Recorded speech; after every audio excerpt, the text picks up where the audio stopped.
আমার মহিন্দপুরের জননেতা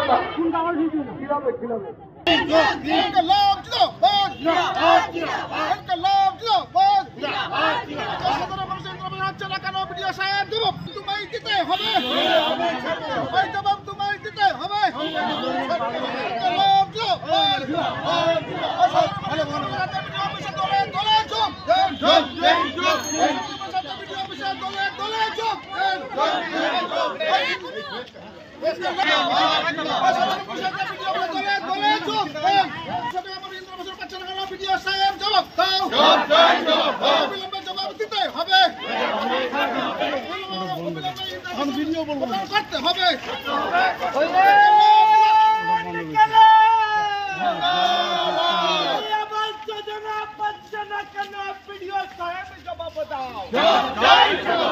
গরিব মানুষ আবাস যোজনা পাচ্ছে না কেন?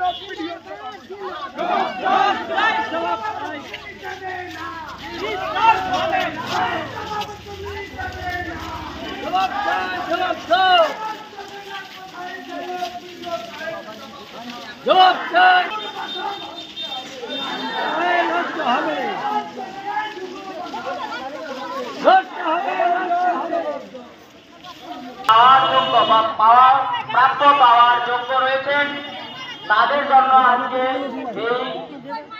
ডেপুটেশনের মধ্য দিয়ে ফর্ম ফিল আপ কমপ্লিট করে ভিডিও সাইডের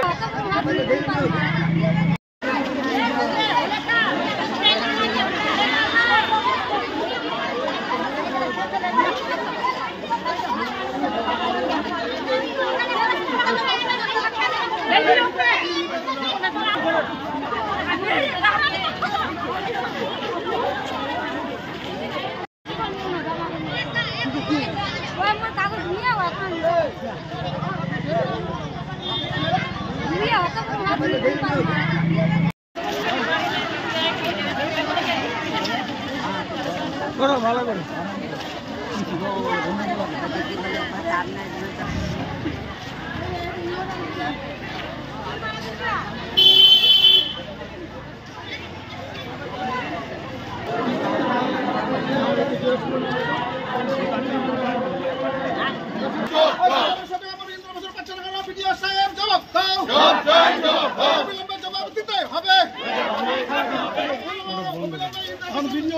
করতে হবে।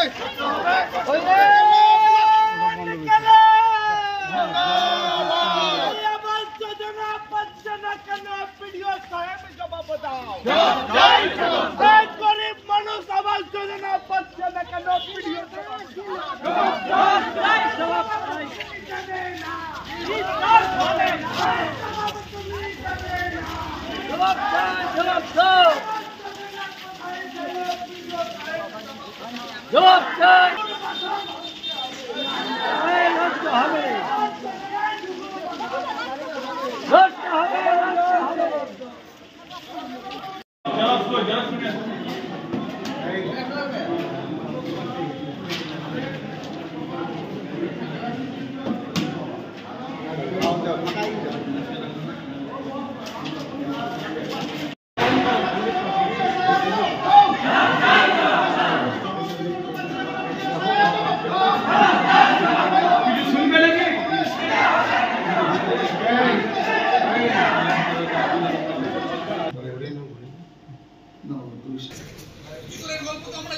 আমরা অনুমান করে বলতে পারি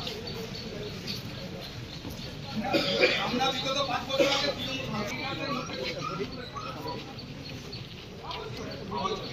ঠিক রাখতে পারছেন না যে কোনো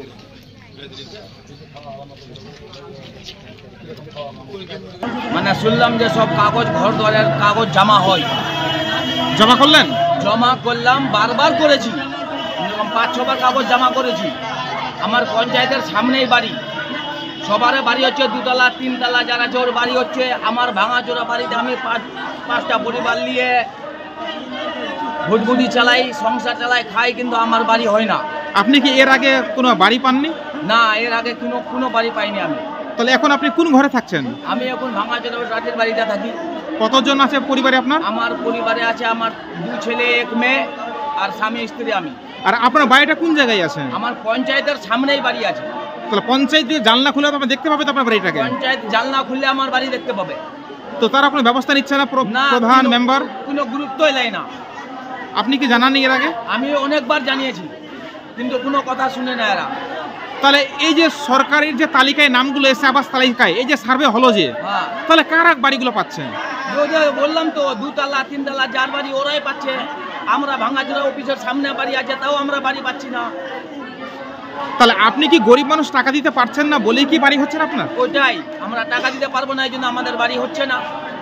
ওই আবাস যোজনা, বাংলা আবাস যোজনা যে সার্ভে হচ্ছে এবং যে প্রকৃত যাদের বাড়ি কাঁচা বাড়ি এবং যারা পাওয়ার যোগ্য গরিব মানুষ, তারা না পেয়ে আজকে সরকারিভাবে সার্ভেয়ার দিয়ে সার্ভে করিয়ে কিন্তু যাদের পাকা বাড়ি আছে, 2 তলা 3 তলা বাড়ি এবং অবস্থাপন্ন এবং চাকরিজীবী, তাদের সার্ভেয়াররা সার্ভে করছে। তার বিরুদ্ধেই আমরা প্রতিবাদ জানাবার জন্য এবং প্রকৃত প্রাপকরা যেন বাড়ি পায় সেটার জন্যই আজকে আমরা ব্লকে ডেপুটেশন। সরকারিভাবে তো সার্ভে হচ্ছে, তাহলে অভিযোগ উঠছে কেন সরকারি আধিকারিকদের বিরুদ্ধেই? সরকারি আধিকারিকরা আমরা যা ডেপুটেশনে পেলাম, সরকারি আধিকারিকদের মানে দায় ফেলা কথা, মানে ওদের বক্তব্য হচ্ছে আমাদেরকে কেউ যদি কাঁচা বাড়িটা, 2 তলা বাড়িওয়ালা যদি কাঁচা বাড়ি দেখায়, আমাদের সেখানে আইডেন্টিফিকেশন করার কোনো মানে জায়গা নেই। মানে দুর্ভাগ্যজনক হলো এই কথাটা বিডিও সাহেব বললো, এবং দুর্ভাগ্যজনক যে সেই টিমের মধ্যে আজকে পুলিশ প্রশাসন আছে, যে পুলিশ প্রশাসন রাত্রি 2টোর সময় গিয়ে সঠিক লোকের বাড়িতে গিয়ে দরজা ভেঙে দরজা খুলিয়ে তাকে অ্যারেস্ট করতে পারে, আর প্রকৃত বাড়িওয়ালাকে খুঁজে পায় না পুলিশ প্রশাসন। এটা একটা হাস্যস্কর মানে যুক্তি, এবং এই যুক্তির বিরুদ্ধে আমরা বৃহত্তর আগামীতে আন্দোলন করব এবং আগামী 26 তারিখ আমাদের ডিএম সাহেবের কাছে আমাদের ডেপুটেশন আছে, সেখানেও আমরা একমাত্র সিদ্ধান্ত হচ্ছে যে তাদের যে মানে মানে দলের লোক, সে যোগ্য হোক অযোগ্য হোক, বেশিরভাগটাই অযোগ্য, তাদেরকে পাইয়ে দেওয়ার জন্য আজকে এই তড়িঘড়ি মানে এই সিদ্ধান্ত। খুবই কাঙাল, আমার নাম কোনোদিন হলো না। আমি এ বাড়ি ও বাড়ি খুঁজিয়ে খাই, কাকু জল দিয়ে খাই। আপনার 2টি মা বেটি, আমাদের কোনোদিন কেউ নাই। আপনি এটা নিজে মনে দয়া করেন বাবা। আপনি কিসের বাড়িতে থাকেন? ভাঙাগুলো 3 থানা থেকে নিয়ে যা চড়াই দিয়েছি, আর একটালি করে আছি। একটালি আপনারা বুঝেন। কজন থাকছেন বাড়িটাতে? আমি আপনার জন্য মায়ের বেটি থাকি। আপনার স্বামী ছেলে নেই? ছেলেও নাই, স্বামীও নেই।